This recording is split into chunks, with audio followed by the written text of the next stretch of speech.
Jenny at the Orcas Public Library again, and I have some more stories for you. This week it's been raining a lot, and it's great weather for frogs and slugs and fish and all those things that love the rain.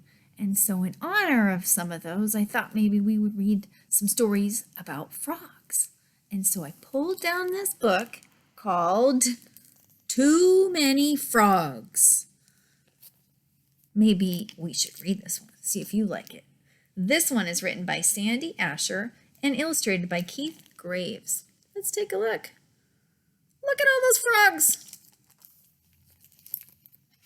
Can you imagine them coming to your house? Would you like that if they came to your house? Let's see.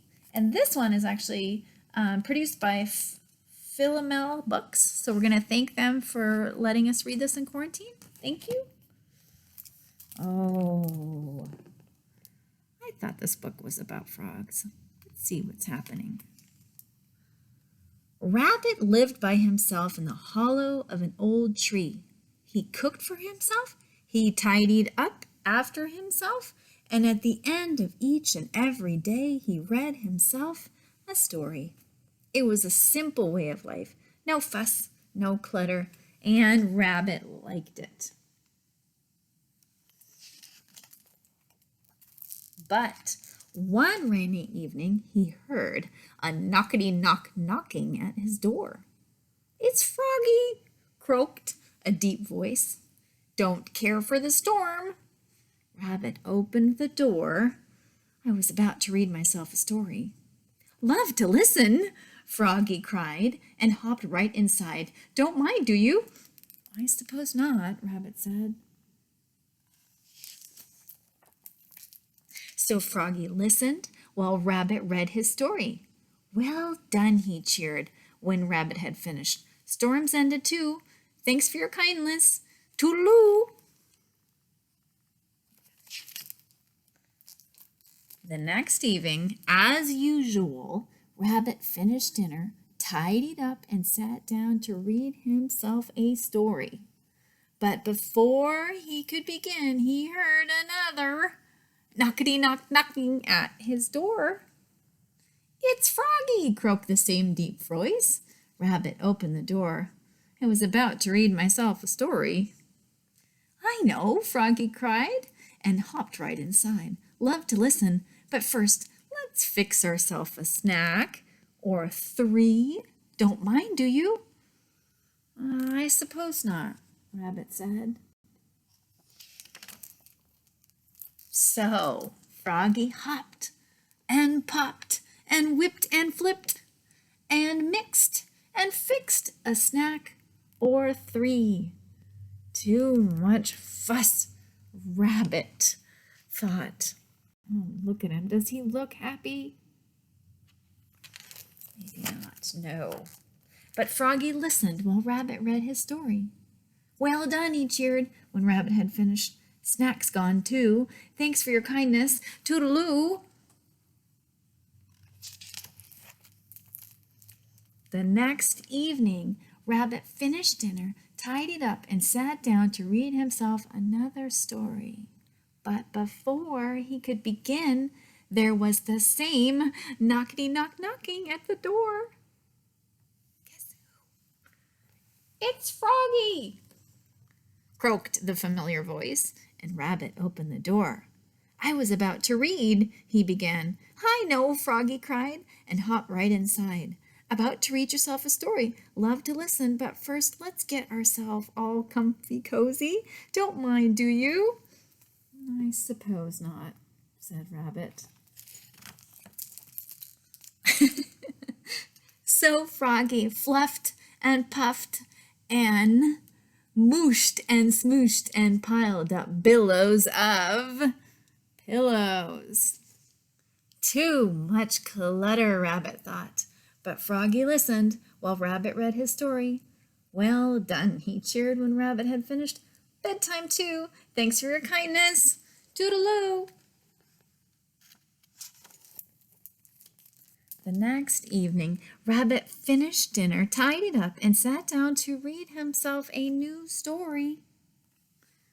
But before he could begin, there was a knockety. Again, it's, guess who? Froggy! Rabbit opened the door. I know, Froggy cried before Rabbit could say a single word. You were about to read yourself a story. Love to listen, but first, meet the family. Been telling them all about you and your stories and love to join us. Don't mind, do you? Rabbit looked at Froggy's family. Big frogs and little frogs and dozens, all wearing t-shirts that said, Frog Family Reunion. Too many frogs, he thought. Too much fuss and too much clutter. Do you think there's too much fuss and clutter?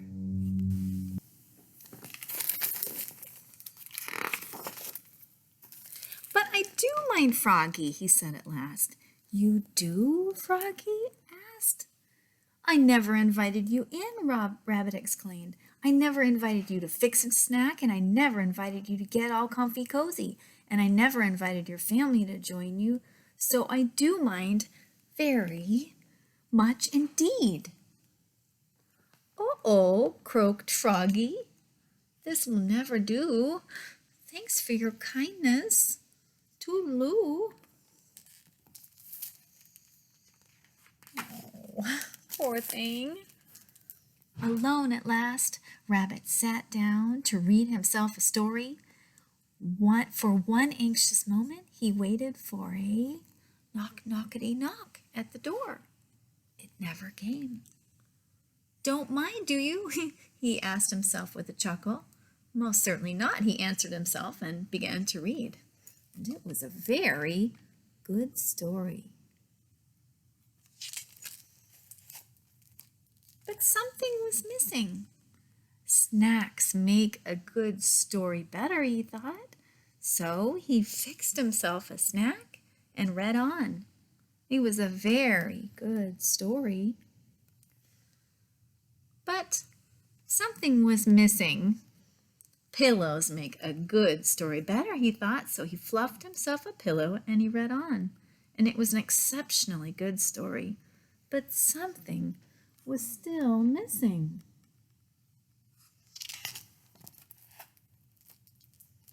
Rabbit blinked once, he blinked twice, and then he sighed.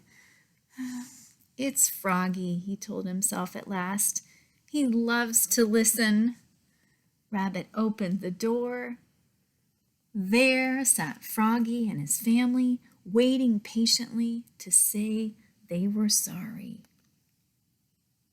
Never meant to be rude, Froggy said. Bought you a t-shirt. Frog Family Reunion. Thank you, Rabbit said. I was about to read a story. Would you like to join me? Love to listen, cried the frogs. Look at all those frogs. There's a ton of them. And in they all hopped, big frogs and little frogs, dozens and dozens, and Rabbit offered them a snack or three and helped them fluff their pillows.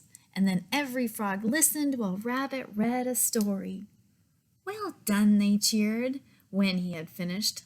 So many frogs, Rabbit thought. So much fuss, so much clutter.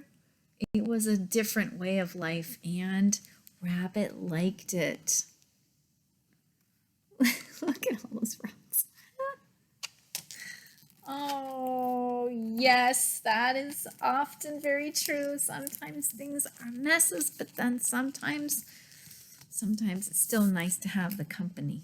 Certainly think that's true. But I have another frog story. Maybe you'd like to listen to this frog story. Let's see if we can try another one. Okay, this one's called A Frog in the Bog, and it is written by Karma Wilson and Joan Rankin. Look at that crazy frog. And it is published by Margaret K. McElderry Books. So we're going to thank them for letting us read it in quarantine. There's that frog. Quite a dapper frog with that hat on, don't you think? Maybe you want to see that photo too. That's kind of a funny one in the tree. All right, let's take a look at this one. All right. There's a frog on the log in the middle of the bog. A small green frog on a half-sunk log in the middle of the bog. Can you see him? He's so tiny. He flicks one tick as it creeps up a stick. One tick in the belly of a small green frog on a half-sunk log in the middle of the bog. See those? And the frog grows a little bit bigger. And he sees two fleas as they leap through the reeds. All right. And one tick, two fleas in the belly of the frog on a half-sunk log in the middle of the bog. And the frog grows a little bit bigger. And he spies three flies as they buzz through the skies. One tick, two fleas, three flies, oh my, in the belly of the frog on a half-sunk log in the middle of the bog. That's right. And the frog grows a little bit bigger. And he gulps 4 slugs as they slink through the sludge.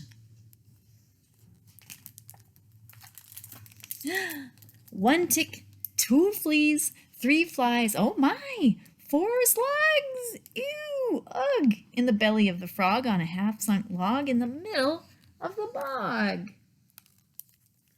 And the frog grows a little bit bigger. And he inhales 5 snails from their heads to their tails. 1 tick and 2 fleas and 3 flies, oh my. And can we do that? 4 slugs, ew, ugh, and 5 slimy snails in the belly of the frog on the half-sunk log in the middle of the bog. What a hog, that frog. And the frog grows a little bit bigger. Then that log with the frog in the middle of the bog starts to rise, and the frog sees eyes. Oh. And the frog sees claws and a big set of jaws and a mouth like a crater, and the frog screams, "Gator!" With his mouth open wide, all the bugs inside start to crawl and fly and to slither and slide. And out comes 5 snails with their heads on their tails. And 4 slugs. Ew, ugh. And how many fleas? 3 flies.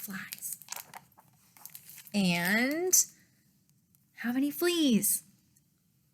1, 2, and 1 tiny tick.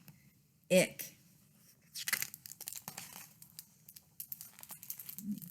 And right in the middle of his holler, that frog grows a whole lot smaller. "See you later," says the gator as he romps through the swamp, 'cause the itty-bitty frog isn't big enough to chomp. Now, the bugs in the bog keep away from the frogs, and the frog never sits on a half-sunk log. I like that one. Did you like that one? That's kind of a crazy frog. And all those different animals that you might see in a bog. I hope you like those ones. I hope you, if it's rainy, you think a little bit about frogs that are out there in the rain. And maybe you'll come join me on Saturday if it's not raining too much for outside story time. And if not, that's okay. I'll be back next week and I'll read you some more stories. So have a good week. Take care. Bye-bye.